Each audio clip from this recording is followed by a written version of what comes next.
Bonjour à tous et bienvenue sur ma chaîne YouTube. Aujourd'hui, nous allons plonger dans le monde passionnant de Kubernetes, aussi connu sous le nom de K8s, et découvrir des commandes essentielles de kubectl. Kubernetes est un système d'orchestration de conteneurs très populaire, et kubectl est l'outil en ligne de commande qui nous permet d'interagir avec notre cluster K8s. Avec K8s, on va pouvoir déployer et gérer des applications conteneurisées scalables, hautement disponibles et distribuées au sein de plusieurs nœuds. Dans la première vidéo de cette série, nous avions vu ensemble les commandes kubectl pour lister les ressources existantes au sein d'un cluster K8s. Et dans la deuxième vidéo, nous avons passé en revue les commandes essentielles pour la supervision et l'affichage des logs. Aujourd'hui, je vais vous présenter les commandes kubectl principales pour créer et modifier des ressources au sein d'un cluster K8s. Pour cette vidéo, les prérequis sont une VM ou un VPS Linux et la distribution légère de Kubernetes, à savoir K3s installée. Afin de simplifier la saisie des commandes, je vous recommande de créer un alias de la manière suivante. Alias k égale sudo /k3s kubectl. Cela permettra de simplifier les commandes. Sans plus tarder, commençons par la première commande, à savoir le lancement du cluster K8s. Pour cela, il faut taper la commande suivante. Sudo /k3s serveur kubeconfig égale /etc /rancher /k3s k3s.yml. Donc nous voyons que le cluster est en train de se lancer. Nous devons préciser l'option kubeconfig lors du lancement du cluster K8s afin de définir où se trouve le fichier de contexte K3s. Par défaut, il se trouve dans /etc /rancher /k3s. Le lancement ne se fait pas en mode service et donc le terminal ne rend pas la main. C'est pour cela qu'il faudra ouvrir un second terminal pour saisir les autres commandes. Voici le second terminal. Nous allons taper l'alias directement, alias k égale sudo /k3s kubectl. Dans le monde réel, il faudrait créer un service, mais ici, pour un but pédagogique, le lancement en avant-plan d'un cluster K8s est suffisant. Une fois le cluster K8s lancé, on peut vérifier son état avec la commande k cluster-info. Cela nous retourne trois URL, l'URL du control plane, l'URL du core DNS et l'URL du composant metric server. J'expliquerai dans une prochaine vidéo en détail ces trois composants. Donc le cluster est lancé. À présent, nous allons pouvoir poursuivre sur les commandes de création de ressources. Nous allons voir comment créer un deployment. Il y a deux manières pour ce faire. La première manière est de créer le deployment avec les options de création dans la ligne de commande. Dans ce cas, nous devons utiliser le mot-clé create. Soit nous indiquons la définition du deployment dans un fichier au format YAML et nous appliquons cette définition avec le mot-clé apply. Si nous voulons utiliser la première méthode, donc avec le mot-clé create, il faut taper la commande suivante. K create deployment nginx-depl, c'est le nom du deployment. Ensuite, on lui précise l'image, image égale nginx2.latest. Préciser que nous voulons la dernière version de nginx. Et ensuite, on lui précise le nombre de réplicas, à savoir 3 dans notre cas. Ici, nous voyons que le deployment nginx-depl a été créé. Donc, cette commande a créé le deployment nginx avec 3 répliques en utilisant l'image Docker nginx2.latest. Cette première méthode est néanmoins à ne pas privilégier puisqu'elle n'est pas maintenable et ne permet pas la reproduction dans d'autres environnements. De plus, certaines options ne sont pas disponibles, comme par exemple la spécification du port d'écoute de nginx dans le conteneur, à savoir l'option conteneur port. Si nous voulons ajouter cette option, nous devons passer par la seconde méthode, c'est-à-dire un fichier de définition au format YAML.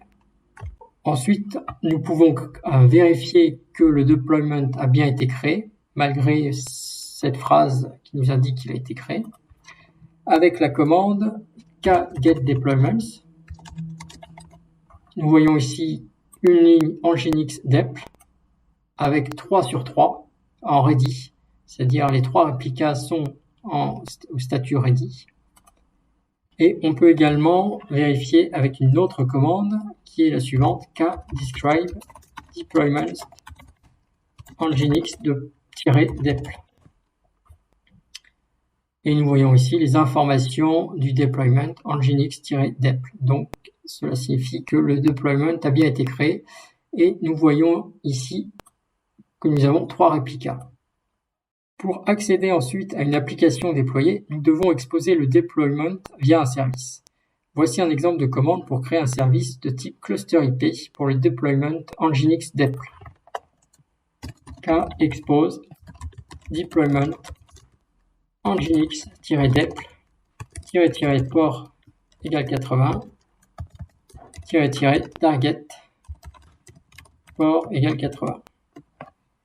Donc le --port égale 80 est le port dans le conteneur et le --target-port égale 80 c'est le port d'exposition. Donc cette commande expose le deployment nginx-depl sur le port 80 à l'intérieur du cluster. Pour vérifier que ce service fonctionne, nous allons suivre les étapes suivantes. Tout d'abord, nous allons afficher la liste des services. kgetServices ou bien kgetsvc. Nous voyons ici le service nginx-depl de type cluster IP sur le port 80.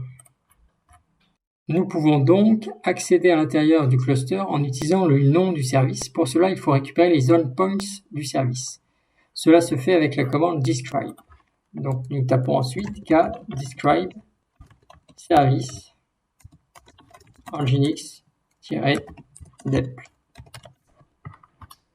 Ici, nous voyons une ligne endpoints et nous voyons 3 IP qui correspondent chacune à un réplica avec le port 80. Donc, si nous voulons tester l'accès à l'application Nginx, nous pouvons le faire avec l'outil en ligne de commande curl. Donc, vous pouvez taper curl http une des 3 adresses, par exemple la première 10.42.0.110 le port 80.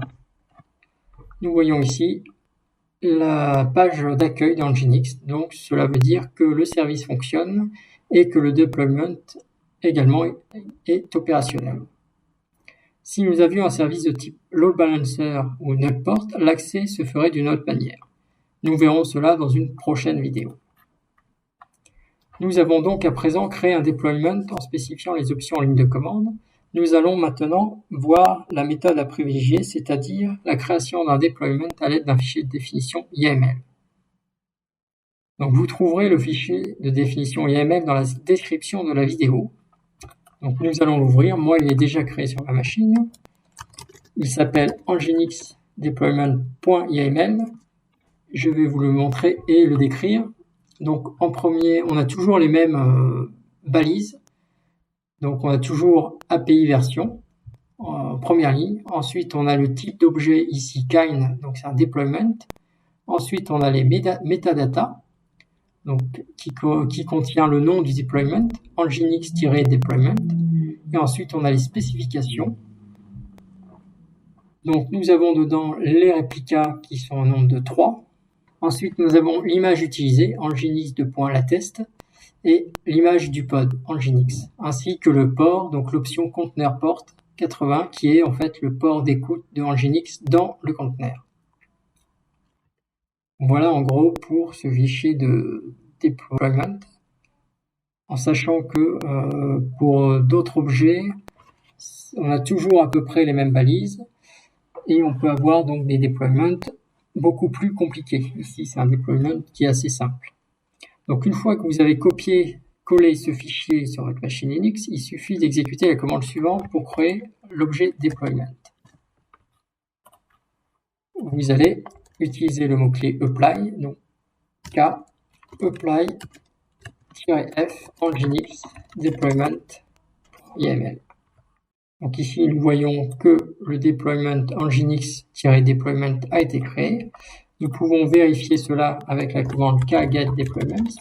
Nous voyons ici sur la troisième ligne nginx-deployment 3 sur 3 en ready. Donc le deployment a bien été créé. On peut également vérifier avec le mot-clé describe, describe deployment nginx-deployment. Ici, nous voyons bien les informations générales sur deployment nginx-deployment. Donc cette commande kapply-f, le nom du fichier YAML, applique les modifications spécifiées dans le fichier YAML et crée le deployment nginx avec les paramètres définis. Après exécution de cette commande, donc Kubernetes a créé le deployment nginx-deployment avec 3 répliques et a utilisé l'image nginx latest en exposant le port 80. Donc nous pouvons personnaliser le fichier YAML selon nos besoins. Par exemple, on peut ajuster le nombre de répliques, on peut spécifier également des limites de ressources, on peut ajouter des annotations supplémentaires. Nous verrons en détail des fichiers YAML plus compliqués dans d'autres vidéos. Si nous voulons modifier ce fichier YAML, c'est tout à fait possible avec le mot-clé edit. Par exemple, nous pouvons, au lieu d'avoir 3 réplicas, avoir 5 réplicas. Pour cela, nous allons taper la commande suivante, edit deployment nginx-deployment. Ici, cela nous ouvre le fichier nginx-deployment.yml et nous allons modifier ici le nombre de réplicas et le passer à 5. Nous allons enregistrer. Donc nous voyons que le fichier a bien été édité et ensuite on peut vérifier que la mise à jour s'est bien faite en exécutant toujours les mêmes commandes, kget-deployment. Nous voyons ici 5 sur 5 en état ready pour le deployment nginx-deployment. Donc nous avons bien 5 réplicas qui sont dans l'état prêt. On peut également vérifier avec la commande kdescribe-deployment nginx-deployment. Ici, nous voyons 5 réplicas également. Donc voilà, c'est tout pour cette introduction aux commandes kubectl. Nous avons couvert certaines des commandes essentielles pour interagir avec Kubernetes et gérer vos ressources. N'oubliez pas que kubectl est un outil puissant avec de nombreuses autres fonctionnalités. Je vous encourage à explorer davantage et à approfondir vos connaissances sur K8s et kubectl. Merci de m'avoir suivi aujourd'hui et n'hésitez pas à laisser vos questions et commentaires ci-dessous. À bientôt dans une prochaine vidéo.